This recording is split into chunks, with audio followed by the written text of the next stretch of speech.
உன் ஆகாரத்தை தண்ணீர்கள் மேல் போடு, அநேக நாட்களுக்கு பின்பு அதனுடைய பலனை காண்பாய்.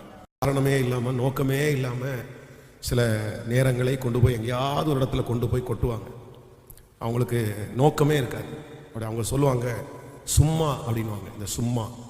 இந்த சும்மான்ற வார்த்தை ஆண்டவருடைய பிள்ளையுடைய வாயிலிருந்து மட்டும் வந்துடவே கூடாது. ஏன் இங்கே உட்காந்துருக்க அப்படின்னு கேட்டால், சும்மா உட்காந்துருக்கேன் இல்லை, அது நம்ம சொல்லக்கூடாது. எதுக்காக இப்படி பேசினேன்? சும்மா பேசினேன் இல்லை. நோக்கமே இல்லாமல் நம்முடைய வாழ்க்கை எப்பொழுதுமே இருக்கக்கூடாது.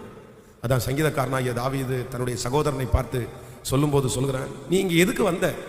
யுத்தத்தை பார்க்க அல்லவோ வந்தாய் அப்படின்னு அவங்க சகோதரர்கள் சொல்லும்போது அவன் என்ன சொல்றாரு அப்படின்னா, நான் இங்கு வந்ததற்கு ஒரு முகாந்தரம் இல்லையோ?